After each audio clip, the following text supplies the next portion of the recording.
Qala hadithu bad'il wahyi tina penega hadis ngabitin wahyu. Ngabitin wahyu Rasulullah SAW kita setuju pun ngauningin bahwa Rasulullah sallallahu alaihi wasallam yutus nang saat 40 tahun saat umur usia 40 tahun.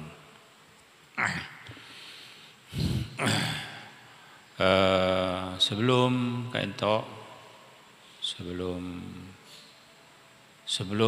Rasulullah sallallahu alaihi wasallam usia 40 tahun, tepatnya Rasulullah SAW berusia 38 tahun terjadi irhasad. Irhasad adalah muqaddimatul wahyi, pendahulu daripada wahyu. Jadi sebelum Rasulullah SAW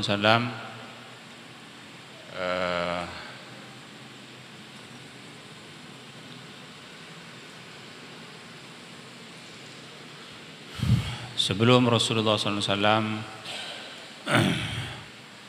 mendapatkan wahyu pertama dari Allah Subhanahu wa taala, yaitu dengan turunnya ayat Iqra bismi rabbikal ladzi khalaq. Karena semakin juga pada jamaah dari Gorontalo, dari Sulawesi kan toh. Jadi supaya aja juga bisa intifa, bisa ngalak manfaat juga. Sebelum Rasulullah SAW berusia 40 tahun, tepatnya pada usia 38 tahun, terjadilah irhasad. Irhasad seperti karamah, seperti juga mukjizah Rasulullah SAW, yaitu sesuatu yang khawariq lil adah, sesuatu yang luar biasa, yang tidak terjadi ke setiap orang, seperti Rasulullah SAW keluar dari rumahnya, lalu Rasulullah SAW mendengar suara assalamu alayka ya Rasulullah. Setelah Rasulullah SAW menoleh, tidak ada satu orang pun melainkan batu yang mengeluk salam kepada Rasulullah SAW. Assalamu alayka ya Rasulullah. Ini namanya irhasad. Irhasad yaitu muqaddimatul wahyi.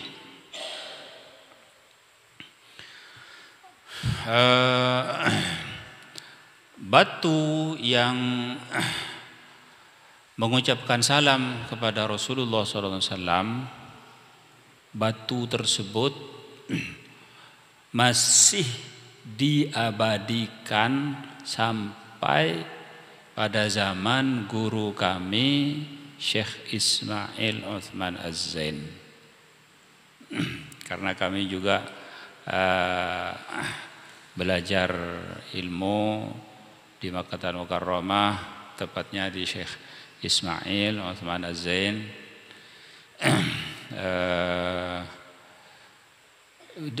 Beliau pernah bercerita kepada kami bahwa batu yang mengucapkan salam kepada Rasulullah SAW diabadikan tepatnya di Zuqaqul Hajar, di Harah Suqul Lail atau kampung Suqul Lail.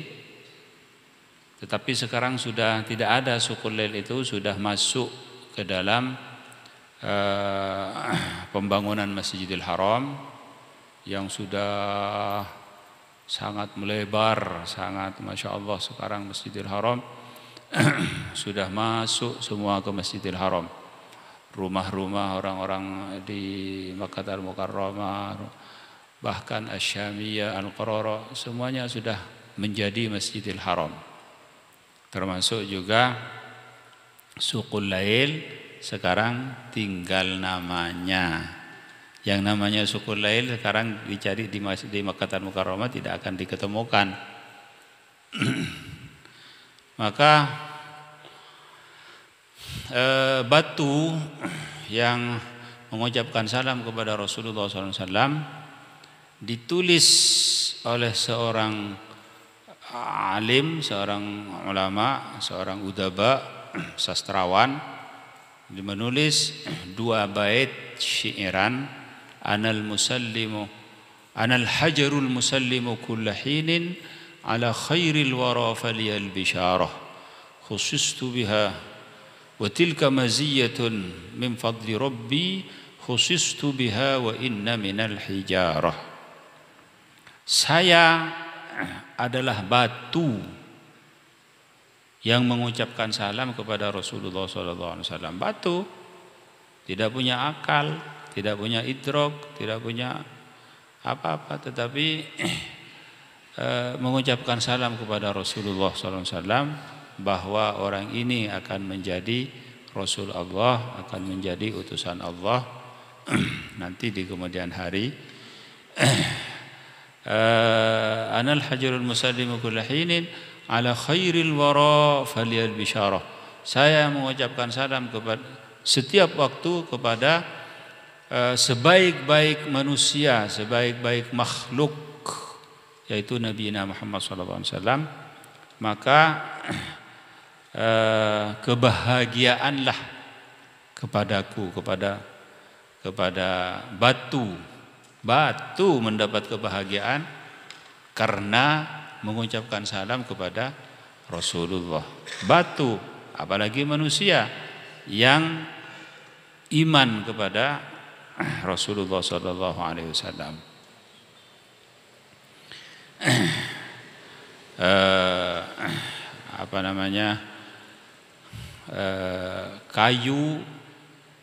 Kayu wahanna ilaihil jid'u hanina hazinin, wahanna ilaihil jid'u hanina hazinin nadib, di berjanji wahanna ilaihil jid'u hanina hazinin nadib. Allahumma shalli wa sallim wa barik. Kayu meratap, kayu tidak punya akal, bukan seperti manusia, tetapi karena kecintaannya kepada Rasulullah SAW, waktu itu kayu itu dibikin mimbar. Pada satu saat Rasulullah SAW waktu sampai di Madinah, Rasulullah SAW membuat mimbar dengan sederhana, kayu apa adanya. Rasulullah SAW berkhutbah di atas mimbar tersebut. Lalu datang seorang sahabat dan mengatakan kepada Rasulullah SAW, ya Rasulullah, sesungguhnya anak kami adalah seorang tukang kayu. Kalau dibolehkan maka akan kami buat mimbar untuk baginda Rasulullah SAW. Maka Rasulullah SAW mengizinkan, ya. Maka dibuatlah mimbar yang lebih bagus dari mimbar yang pertama. Lalu mimbar yang pertama dibuka, diganti mimbar yang baru. Rasulullah SAW dibuka mimbar yang pertama, disandarkan di tepi masjid. Rasulullah SAW terus khutbah. Maka mimbar kayu yang pertama yang dijadikan mimbar oleh Rasulullah SAW meratap menangis seperti anak-anak yang menangis, dan itu bukan hanya Rasulullah yang mendengar tangisannya, semua orang yang ada di masjid, para sahabat mendengar semuanya. Maka Rasulullah SAW turun ke bawah. Rasulullah SAW menggendongnya seperti menggendong anak-anak kecil. Yusakkituhu. Rasulullah SAW mendiamkan kayu tadi. Maka terdengar oleh semua sahabat yang ada di dalam masjid seperti anak-anak yang didiamkan sampai hilang. Tangisannya sampai hilang. Maka Rasulullah SAW bersabda kepada kayu tadi. Rasulullah SAW mengatakan kepada kayu, wahai kayu, aku beri kamu pilihan dua. Satu, kalau kamu mau akan aku tancapkan di sini dan kamu akan terus berbuah terus ila yaumil qiyamah, akan semua orang Islam yang yang Allah Subhanahu wa taala kehendaki sampai di Madinah, maka akan memetik buahmu ila yaumil qiyamah. Masalan kayu ini tetapi belum jelas di dalam riwayat bahwa kayu ini adalah kayu apa, tetapi masalan pohon ini adalah pohon mangga. Akan saya tancapkan di sini, lalu kamu terus berbuah mangga, dan mangga itu akan dimakan oleh kaum muslimin ila yaumil qiyamah. Atau kalau kamu mau, kamu bersama saya di surga nanti. Maka kayu ini pun memilih bersama Rasulullah SAW di dalam surga. Artinya al-ibrah bil iman wal mahabbah, iman dan mahabbah kepada Rasulullah SAW. Jangankan manusia, benda padat pun kalau sudah mahabbah, cinta kepada Rasulullah SAW, maka kecintaannya akan tetap bermanfaat fid dunya wal akhirah. Pada satu saat Rasulullah SAW sedang bepergian bersama para sahabat. Lalu setelah Rasulullah SAW sampai di dekat Gunung Uhud, Rasulullah SAW menunggang kuda atau unta atau dan lain sebagainya. Rasulullah SAW menoleh ke Gunung Uhud, dan Rasulullah SAW berhenti sejenak, mengatakan kepada para sahabat untuk juga menjadi ibrah kepada para sahabat. Rasulullah SAW mengatakan, hadza jabalun yuhibbuna wa nuhibbuh. Ini adalah gunung yang gunung itu cinta kepada kita, kepada umat Islam, kepada Nabi, kepada sahabat, kepada kita. Yuhibbuna, cinta kepada kita. Wa nuhibbuhu, dan kami pun cinta kepada Gunung Uhud. Artinya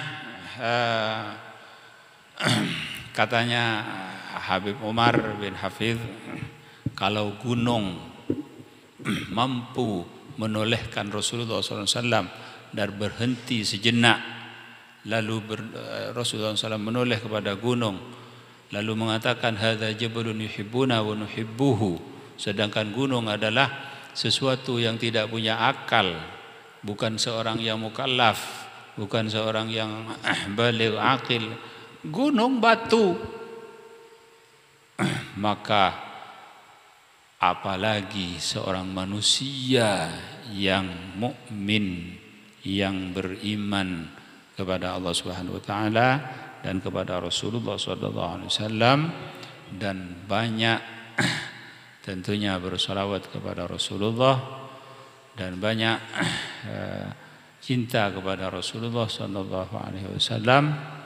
Dan ini memang wajib hukumnya, seorang mukmin cinta kepada Rasulullah sallallahu alaihi wasallam. Sekalipun cinta kepada Rasulullah sallallahu alaihi wasallam adalah marotib, adalah beda-beda. Ada yang cintanya kepada Rasulullah SAW tinggi seperti Sayyidina Abu Bakar As-Siddiq. Sayyidina Abu Bakar As-Siddiq, Masya Allah, luar biasa kecintaannya kepada Rasulullah SAW. Sampai-sampai beliau mengadu kepada Rasulullah SAW, ya Rasulullah, kami, saya Abu Bakar, kalau berada di hadapan Rasulullah SAW, maka seakan-akan senang terus, tidak mau berpisah dengan Rasulullah SAW.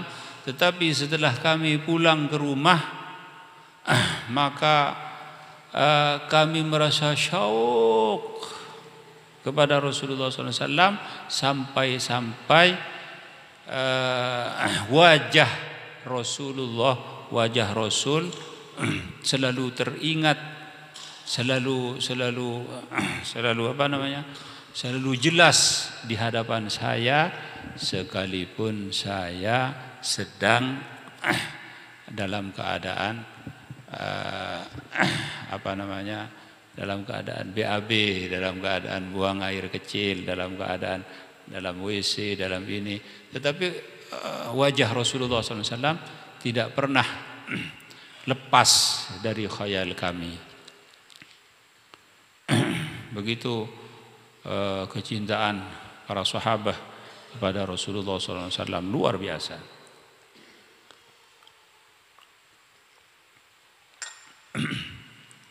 Di waktu perang Uhud, Sayyidina Abu Dujanah, seorang sahabat Nabi Muhammad SAW, ketika Rasulullah SAW dipanah oleh orang-orang kafir, waktu perang Uhud, umat Islam, sementara waktu permulaan perang umat Islam mengalami kekalahan.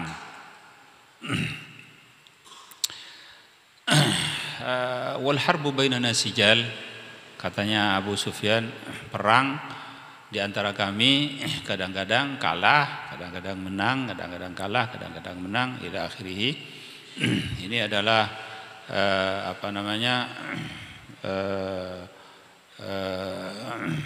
sunnatullah dalam fil khalqi. Adapun firman Allah Subhanahu wa taala, liyudhhirahu 'ala ad-dini kullihi walau karihal musyrikun, liyudhhirahu 'ala ad-dini kullihi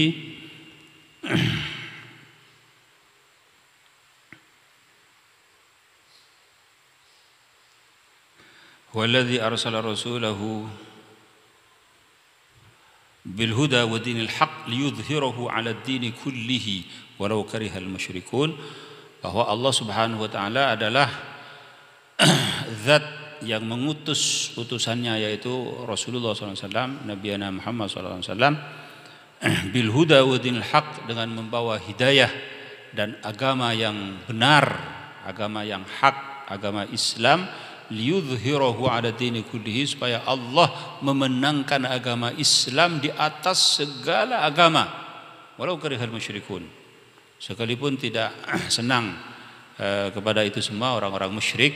Maka itu pentafsiran dari para ulama, kemenangan agama Islam terhadap agama-agama lain adalah bil hujjah wal burhan, dengan dalil-dalil dan hujjah.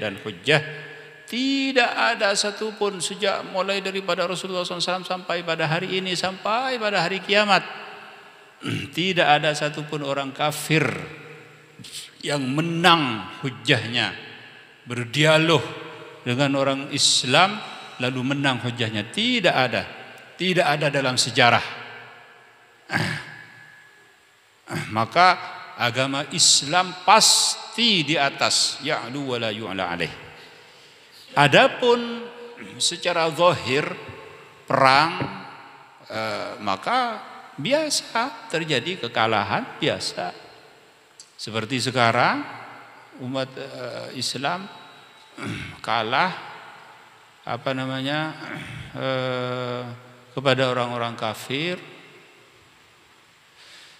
seperti yang terjadi di Irak, di banyak di negara-negara di Palestina, Israel.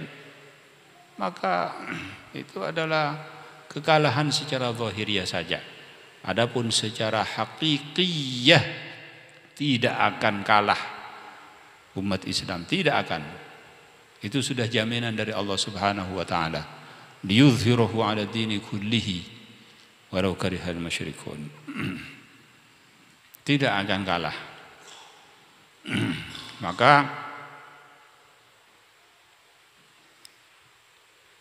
Maka seperti itu pula lah di zaman Rasulullah SAW. Perang terkadang umat Islam menang, terkadang umat Islam kalah. Pada saat perang Uhud umat Islam kalah pertama kali. Pada perang Hunain umat Islam kalah pada pertama kali. Wa yawma Hunainin idza a'jabatkum kathratukum falam tughni ankum syai'an wa dhaqat 'alaikumul ardu bima rahabat tsumma wallaytum mudbirin. Itu hal biasa saja. Tetapi yang namanya al-iman terus akan berkembang, iman. Bahkan menurut kabar di Jerman beberapa ribu umat Islam, orang kafir yang masuk Islam tercatat begitu berapa ribu dalam satu tahunnya, terus meningkat. Tetapi ini tidak disiarkan di dalam media, tidak, karena itu sudah taktik daripada orang-orang kafir semuanya. Tetapi secara hakikiyah umat Islam tetap yang paling atas, tidak mungkin dikalahkan, tidak mungkin. Adapun secara zahiriyah perang ila akhirih, maka mungkin kalah, itu sudah biasa, sunnatullah. Pada waktu saat perang Uhud, Nabi Muhammad SAW juga kena batu, giginya sampai pecah, gigi bawah yang di depan ini, di bawah pecah, yang bawah yang kanan sampai pecah. Terus Rasulullah SAW juga luka di wajahnya, di dahinya atau di pipinya luka. Terus Rasulullah SAW juga dipanah oleh orang-orang kafir, dan Abu Dujanah, seorang sahabat Nabi, subhanallah, seorang sahabat yang setia kepada Rasulullah SAW. Abu Dujanah membentengin Rasulullah SAW, memeluk Rasulullah SAW. Rasulullah SAW masalan berada di sini menghadap ke timur masalan, lalu dipanah dari arah timur oleh orang-orang kafir masalan. Maka Abu Dujanah memeluk Rasulullah SAW, dan belakangnya ini dibiarkan panah-panah masuk kepada badannya. Subhanallah, pengorbanan para sahabat, mahabbah para sahabat kepada Rasulullah SAW, kecintaan para sahabat kepada Rasulullah SAW luar biasa, luar biasa.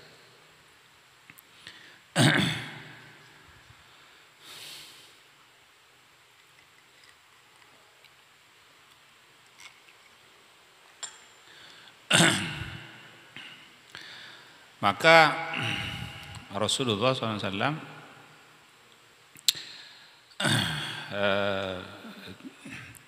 Rasulullah SAW tidak pernah membeda-bedakan siapapun dari dari umat satu sama yang lain. Tidak pernah Rasulullah SAW membedakan. Tetapi umat itu sendiri yang dituntut untuk mencintai Rasulullah SAW. Kalau orang yang memang tinggi cintanya kepada Rasulullah SAW, maka dia akan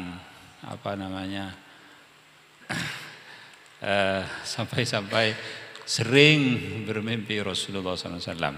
Artinya sekalipun dia orang biasa, sekalipun bukan dari kalangan ahlul bait, bukan dari kalangan ulama, bukan dari kalangan siapa-siapa, tetapi kecintaan kepada Rasulullah SAW, maka dia akan mendapat kedudukan yang tinggi di sisi Rasulullah SAW. Seperti ini Al-Imam Abu Muhammad Abdullah bin Abi Jamrah, yaitu pengarang Mukhtasar Sahih Bukhari yang sedang kita baca sekarang ini hampir setiap malam bermimpi Rasulullah SAW. Padahal dia adalah orang karena kecintaan kepada Rasulullah SAW. Rasulullah SAW tidak pernah membeda-bedakan siapapun orang yang cintanya sungguh tinggi kepada Rasulullah SAW, dia bersolawat kepada Rasulullah SAW, maka Rasulullah SAW akan menoleh, akan lebih syauq pada orang tersebut. Pernah diceritakan bahwa di Syam, di negeri Syam, ada seorang perempuan yang menangis. Lalu ditanyakan, kenapa kamu menangis? Apa ada serangan dari orang-orang kafir, dari orang-orang Israel, dari orang-orang Yahudi? Ada serangan terhadap umat Islam ila akhirih? Maka dia menjawab, tidak. Kenapa kamu menangis? Karena semalam saya tidak mimpi Rasulullah SAW. Subhanallah.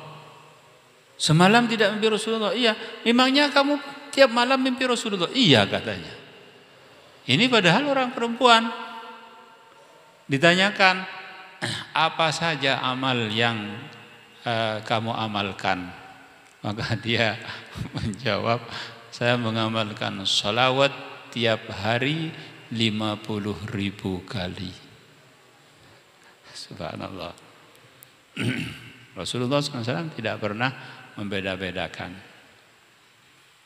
Jadi terserah kepada umat, maka umat mau mendekat kepada Rasulullah SAW, maka nanti di akhirat, di alam mahsyar, pasti dia akan Rasulullah SAW akan menoleh, akan diperhatikan oleh Rasulullah SAW. Aqrabukum minni majlisan aktsarukum alayya salatan.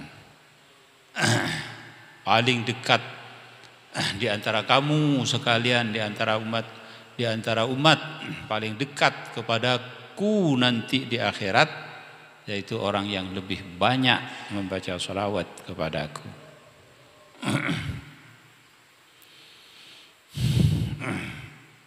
Jadi maksud daripada ini bahwa adalah bukti nyata bahwa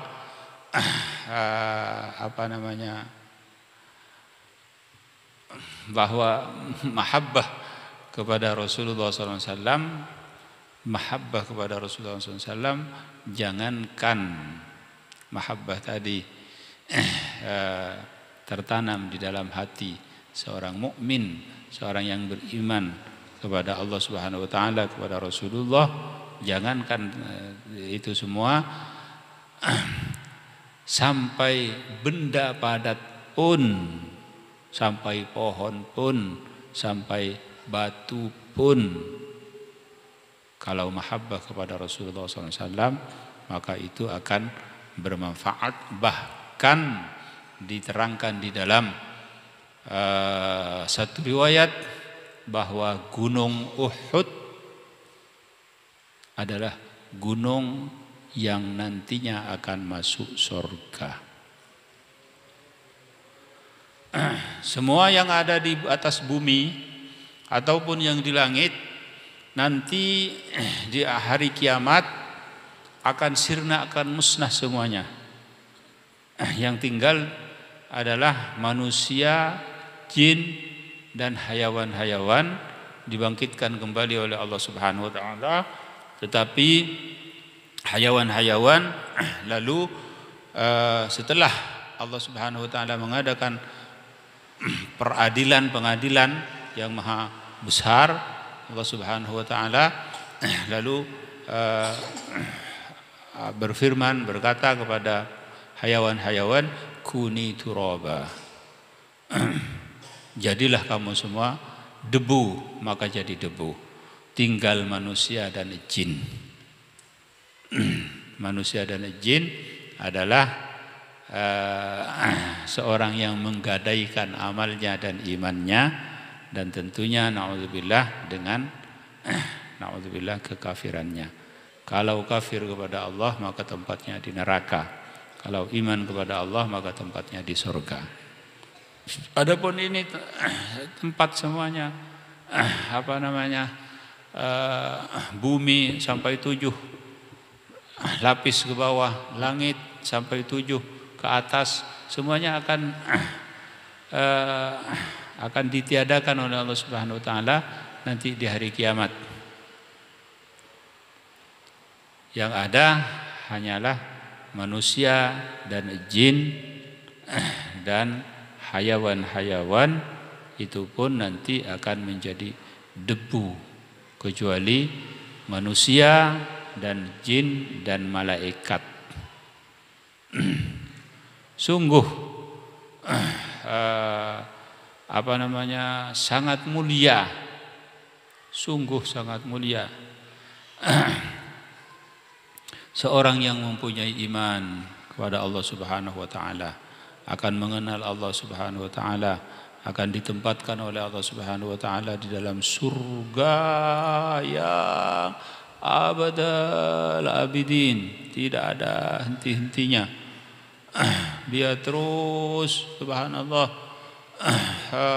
bahagia dan senantiasa sa'adah ila yaumil abadal abidin. Dan ini adalah merupakan nikmat yang amat besar dari Allah Subhanahu wa taala. Nauzubillah, sebaliknya adalah kekufuran kepada Allah Subhanahu wa taala. Nauzubillah, nauzubillah, nauzubillah. Ad-dunya sijnul mu'min wa jannatul kafir. Dunia adalah tahanan orang mukmin dan surga bagi orang-orang kafir. Pada satu saat Sayyidina Ali radhiyallahu taala anhu, Sayyidina Ali menunggang kuda. Sayyidina Ali radhiyallahu taala anhu bepergian dengan memakai kuda, artinya mulia.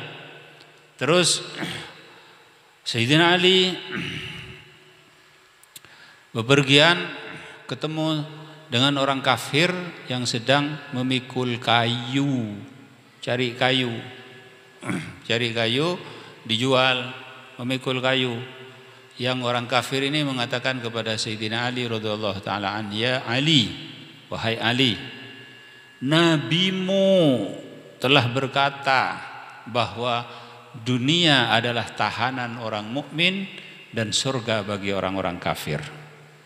Tetapi saya sekarang sedang mencari kayu. Saya sekarang fakir dan miskin dan sangat melarat, sangat ini dan sedangkan kamu menunggang kuda ila akhirih dengan kemewahannya, dengan kemegahannya, dengan kemuliaannya, dengan ini dan lain sebagainya. Ini kenapa? Kok saya yang dikatakan seperti ini? Dikatakan jannatul kafir, adalah surga bagi orang kafir. Maka Sayyidina Ali menjawab, betul itu, kamu ada di dalam surga sekarang dibandingkan nanti di akhirat kamu akan disiksa oleh Allah Subhanahu wa taala. Sedangkan saya dibandingkan kepada alam akhirat, saya sekarang ada di dalam tahanan. Maka Masya Allah, orang yang na'udzubillah thumma na'udzubillah thumma na'udzubillah thumma na'udzubillah thumma na'udzubillah, nasallallahu salama nasallallahu husnal khitam. Allahumma inna nas'aluka husnal khitam wa amitna ala dinil Islam. Orang yang kafir sungguh kebahagiaannya hanya dalam seumur hidupnya, entah beberapa tahun, tetapi sepanjang sejarah tidak pernah saya mendengar ada orang yang berusia 200 tahun. Paling-paling sudah 130 tahun, 135 itu paling sudah paling. Yang banyak yaitu 60 tahun, 70 tahun. Kadang-kadang kalau orang kafir dipanjangkan oleh Allah Subhanahu wa taala umurnya, istidraj, dilapangkan rizkinya, dijauhkan dari penyakit dan disenangkan, tetapi itu semuanya istidraj. Wa nastadrijuhum min haitsu la ya'lamun wa umli lahum inna kaydi matin. Saya istidrajkan mereka, saya panjangkan umurnya, saya beri rezeki, saya ini dan lain sebagainya. Tidak pernah susah sekalipun, tidak pernah. Fir'aun usia 400 tahun tidak pernah bersin satu kali pun, tidak pernah batuk sekalipun, tidak pernah, saking sehatnya. Fir'aun 400 tahun senang terus, tetapi setelah meninggal dunia langsung tidak ada kebahagiaan sedikit pun ila abadal abidin, sepanjang terus ila abadal abidin, selama di dalam kubur, setelah di akhirat, setelah di di neraka ila akhirih. Maka kalau kita kita kena musibah, kita ada kesusahan, ada kesulitan, ada ini dan lain sebagainya, maka selalu ingat kepada iman pada Allah Subhanahu wa taala, bahwa kita masih diberikan nikmat yang paling diceritakan bahwa ada satu orang min auliyaillah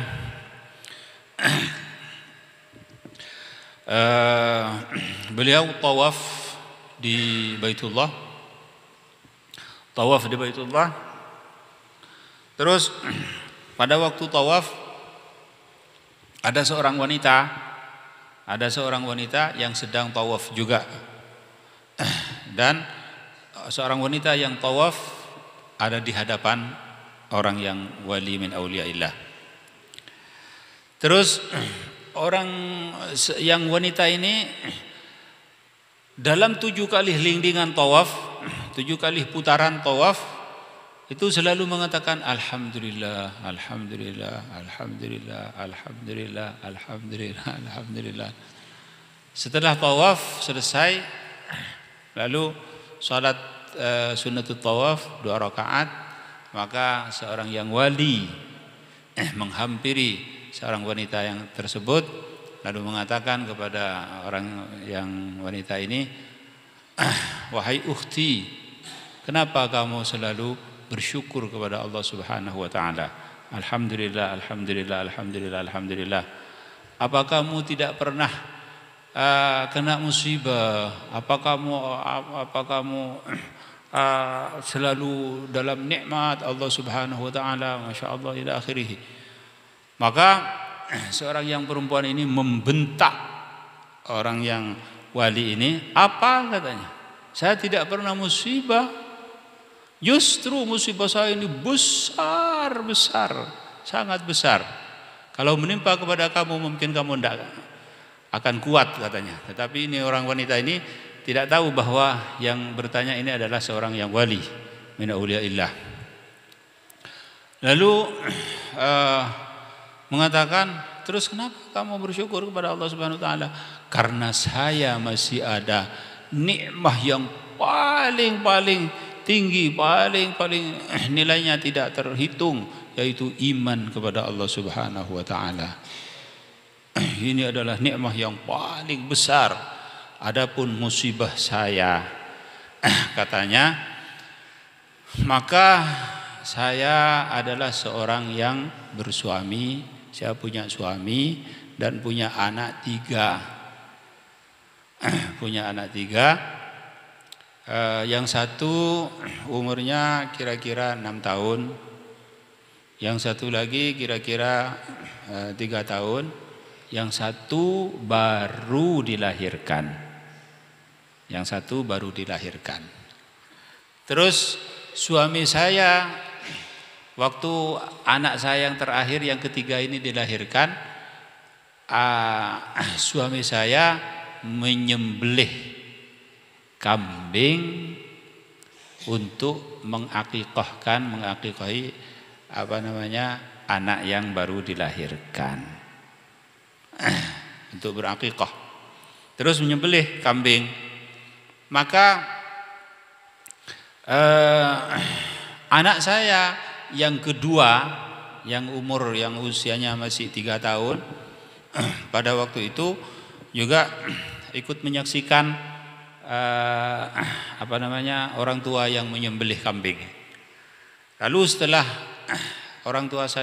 setelah suami saya selesai menyembelih kambing, maka anak saya yang kedua mengambil pisau lalu mengatakan kepada adiknya yang masih baru dilahirkan, "Adik, kamu tahu ayah saya baru menyembelih kambing seperti ini."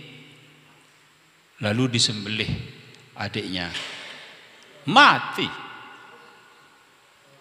Adiknya mati, disembelih. Anak-anak tidak tahu tidak apa-apa. Subhanallah, setelah disembelih, maka ini bingung anak yang kedua ini yang masih usianya masih 3 tahun. Dia takut kepada orang tuanya, maka lari yang anak yang kedua ini. Lari ke atas gunung, sampai di atas gunung dia jatuh mati. 2 sudah mati. Yang satu mati disembelih, yang satu mati jatuh dari gunung. Waktu yang anak yang kedua ini lari ke atas gunung, yang pertama ini cari saudaranya. Cari tidak diketemukan, akhirnya pulang. Ternyata diketemukan di bawah gunung sudah mati. Adiknya ini sudah mati, maka yang pertama menjadi gila. Jadi bayangkan, anak yang 3 semuanya tidak ada yang tersisa. Yang satu gila, yang 2 mati, yang ketiga juga mati.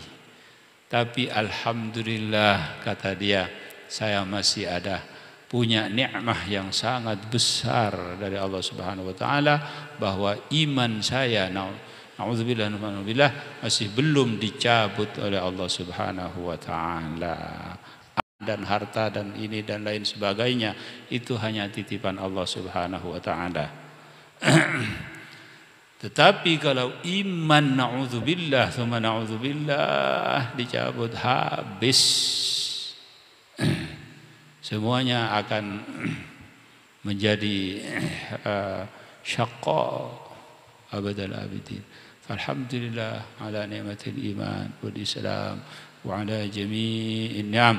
Semoga Allah Subhanahu wa taala yang telah memberikan kita semua iman kepada Allah Subhanahu wa taala, kepada Rasulullah sallallahu alaihi wasallam, akan ditetapkan oleh Allah Subhanahu wa taala sampai pada akhir hayat kita dalam keadaan membawa iman yang sempurna, Islam yang sempurna, husnul khatimah على هذه النية وكل يوم صالحة جامعة لخير الدنيا والآخرة وإلى حضرة النبي صلى الله عليه وسلم. الفاتحة. بسم الله الرحمن الرحيم. الحمد لله الرحمن الرحيم مالك يوم الدين إياك نعبد وإياك نستعين اهدنا الصراط المستقيم صراط غير المغضوب عليهم ولا الضالين. بسم الله الرحمن الرحيم. الحمد لله رب العالمين. صلى الله وسلم على سيدنا محمد وعلى آله وصحبه أجمعين.